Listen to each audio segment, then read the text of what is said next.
Alright, 1991 Mazda 626. It's the 4-cylinder model. We're still working on the transmission and everything like that, but we're going to go ahead and do the brakes as well. So pretty much once you get the wheel off, which is what you see right here, you see the hub assembly and the caliper and the caliper mount and stuff like that. What you want to do is right behind here, there's a bolt right here. Alright, and what it takes is this little Allen head, just go in there,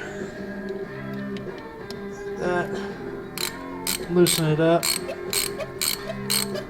Some might be hard to break, some might not be. And once you get that broken off, just go ahead and lift this. Sometimes it might be hard to lift up. Alright, you lift that up. Alright, and that right there is your caliper and the caliper piston. This right here has only one bolt. The rest of this is already in here. It's like locked in there. You can't really access it. So it just swings up. To compress the piston, what you do is you can take an old, remove these clips. Well, this clip is actually broken, so we'll be replacing that. Alright, and then you go ahead, move the other clip. Come in pairs, so we'll replace both of them anyway. Those plates are always going to fall off usually. Whatever, you're replacing anyway, so that's okay. As you can see, these brake pads are real bad. The other side wasn't, so that goes to show you that there's a serious issue probably with the caliper. Anyway, so what you want to do is actually take this old one, put it on here, like that. Take a clamping device. I use this right here. It's a lot easier. You could use a C-clamp as well. Just go ahead and open this up a little bit more. Put it on there, the brake. Got this from Lowe's, by the way. You put that end on the back nut of the caliper. You just compress it in. If this caliper doesn't compress in, then the caliper's bad. But you can see it's moving in slowly. This should go in fairly easy. If they don't, then the caliper's wearing out, if not bad already. And once it gets in, you'll know because you won't be able to push it any further. As you can hear, it stopped clicking, so we're good. Next thing you want to do is you want to go ahead and clean everything up with some brake parts cleaner, whatever brand you get, it doesn't really matter. But a lot of people, all you gotta do is just spray it, like.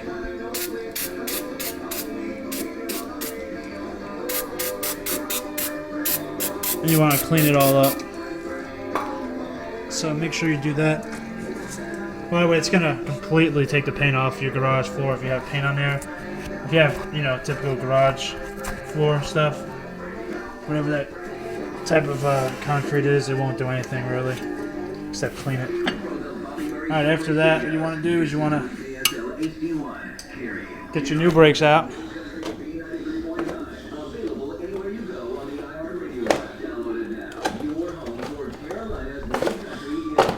Some people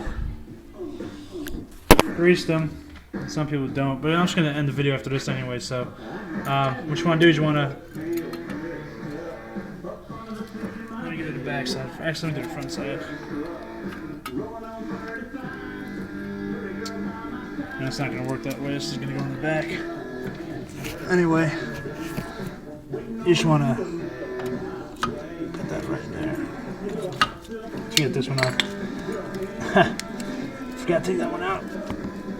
It's like fused in here. Okay. That's also part of the brake hardware as well. So, probably have to be replacing this. Anyway, pretty much what you do. I'll just put one on right here and show you. But what you want to do is you want to go ahead and put it in there like that. Alright, that brake hardware is still off. Let me just show you.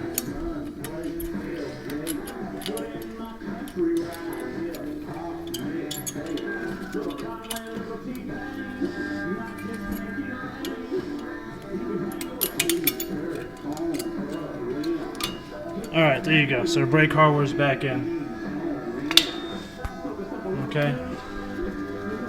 You just want to put that in there. Like that. Alright, these brakes for some reason are giving me a hard time. Anyway, once we get the new brake hardware, we're going to go ahead and put these brakes in, and then we will continue the video from there. Alright, so we got everything back in, greased up. You don't want to get any grease on the rotor, the pad itself, but you do want to do anything that contacts metal, like right here. I like to do in there. You do the new hardware and stuff like that.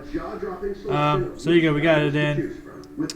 Actually, this little bracket is a little warped and bent, so they're not going to want to replace it, but it'll work for now. You just have to break off the the wear indicator. Once you get that off, you put it back on. So installation is the same thing as removal, pretty much. You just set this thing down.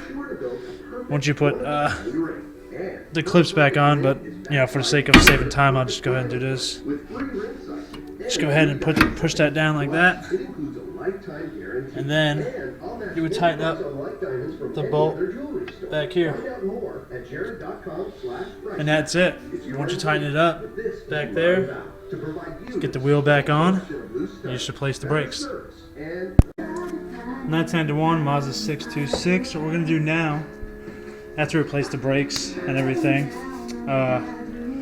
you just want to inspect everything while you're under here. So you have your tie rod end right here, and it has a lot of gunk on it. What you want to do is you want to get that off. You can even spray it with like a brake cleaner or something like that. And just wipe it up. See what you got under there. These are very important parts to your steering. And this is what they use for your alignment as well. Like when you adjust your alignment, that's their adjusting. The tie rod end, this bolt right here, starts at this thread and goes down. Let's say this one's 12 threads. 12 threads is your alignment, something like that. And they used a bunch of computers too, but this looks good. I mean, it's old and worn out and dirty, but it's not really causing any play here. Look at the shocks. Make sure there's no oil on it at all. If you can get your hand up here and feel. See, there's no oil there. It's not wet. That's good. If the shock has oil on it, that's bad. It means your shock is going bad. Here's your CV axle right here. You just want to. You can't really see the boot that well with the video, but if you get back there, you just check that for any cracks. This for cracks. That's not a crack. That was. But just go in here for cracks. I mean, I felt good when driving it, so I'm sure it's good. But that's what you want to check when you're here. You might as well check it while you're here with the brakes. And just a quick, to remove the tie rod, you would undo this. To get this cotter pin out, take this out. You hit it with a hammer, you get a tie rod end tool. If you're going to place a tie rod, use a tie rod end tool. Press it in there like that. It's like a fork, and you lift up. Undo that bolt, screw this off. Shocks and struts, that's it's a whole different beast, but you just remove pretty much everything, as if you're doing a brake job and stuff like that.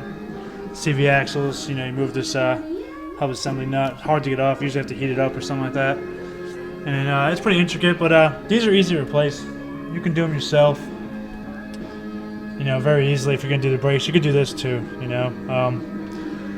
But yeah, that's what you want to inspect while you're here, just to make sure. I already did the other side. The other side's good.